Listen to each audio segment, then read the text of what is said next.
they like Bitcoin. What do they like? And he found out that Bitcoin is Bitcoin, but the people's coin for the people that were interacting and answering and all of that, they liked the Doge.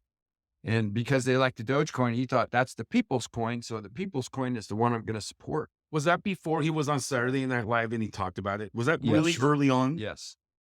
Okay. Yeah. So before he ever supported Doge, he asked about cryptos. And the answer he got back was a bunch of people were like, yeah, Dogecoin. And it was kind of, I don't know if that was a joke. People were making a joke or what. Right. But he was like, well, it's a coin like other coins.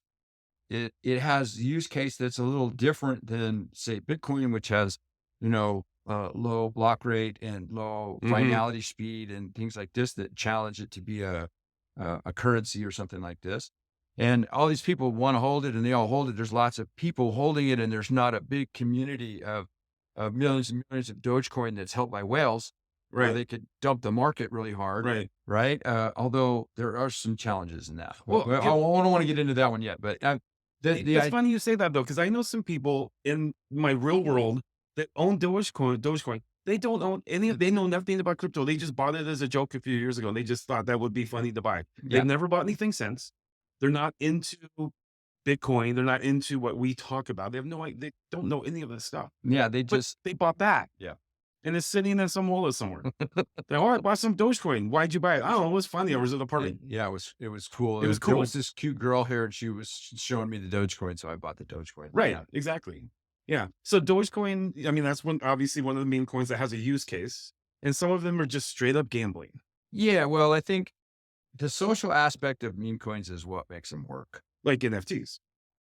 There's a social aspect to NFTs. So NFTs have a lot of different use community. cases. Yeah. Okay. Right. So the communities are important, but they have a lot of different use cases. Right. So PFPs is a huge part of NFTs. Okay. What is, explain that? That is your the visual, your profile picture, the picture, what you see. It's your profile picture. Right. PFP profile. But NFTs can give you access. Like you have one for Raoul Paul's. Yeah. For the Real Vision. Real Vision. Yeah. Real Vision crypto, or just is it Real Vision? It's called Real Vision. And then it's the Real Vision Collective.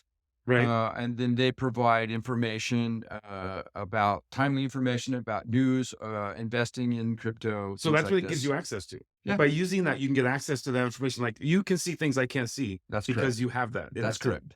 Right. So that's a different kind of a use case than a PFP. Right. And so that was my point. When we talked about Metashima, last week or the week. Yeah, it was last week. Same kind of thing. It's another use case for an NFT. They have lots of uses. Now, meme coin is essentially a social structure. If you think about it, they're groups of people that rally around a specific meme. Right. Okay. And so they don't necessarily have a financial use case. They don't necessarily have an access case, right? They're just fun or they're just part of a party that I want to be a part of. Okay. That doesn't translate. They're also not necessarily L1s, although Dogecoin is an L1.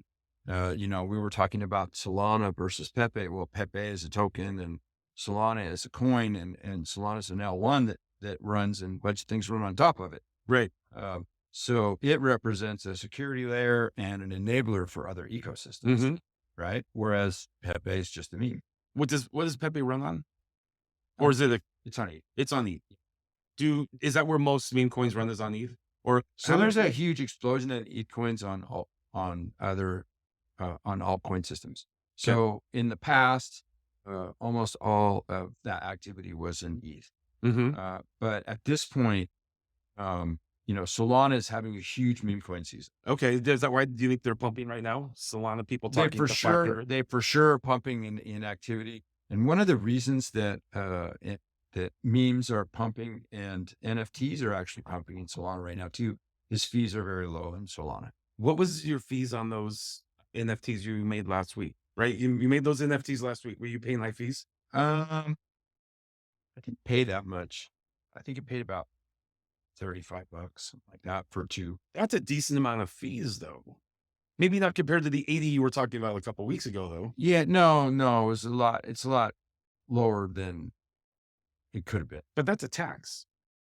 That's a So, transaction so tax. this is one of the reasons that people complain about ETH is Right. gas fees. Right. Okay, and ETH is evolving, and the first step in that was a roadmap, and now they're living out the roadmap. Hmm. And the most recent node in the roadmap is the Denku node. Which was a week and a half ago around It's then. gone live. Right. It's reduced the cost of transactions, the transaction rollups that come back by 99.5% For L2s? for L2s. Okay. So for Optimism, Arbitrum, and others that want to ride on top of ETH, they can now do blob rollups that are off chain, that are secured on chain using a cryptograph.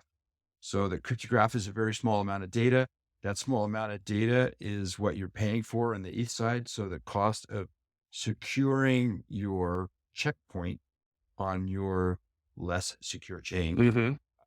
it just went down a lot because you don't have to secure a large amount of data on chain.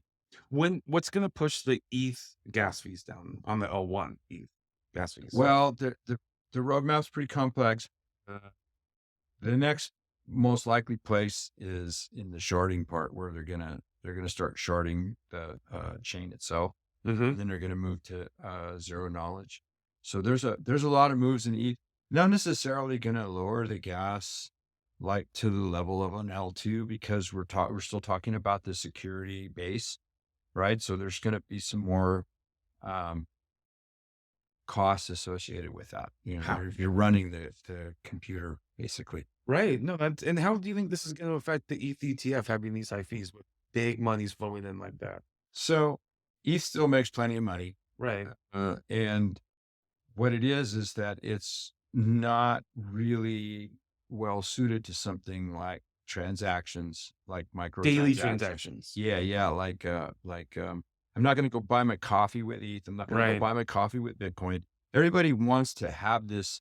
Oh, well, I use the Lightning Network to use Bitcoin to buy my Right. coffee. Right. Bullshit. You use the Lightning Network. You're not using Bitcoin. Right. You put Bitcoin into somebody's bucket. Hmm. Now they're acting as an agent for you. That's just you using an agent. That's not you using the crypto. Right. You want to use the crypto to do the transaction, pull out your wallet, sign the transaction, and send the money to the retailer. That's going to be when you're using crypto to make the transaction. Right. Otherwise, it's an intermediary game. It's like you're not paying cash when you use Visa.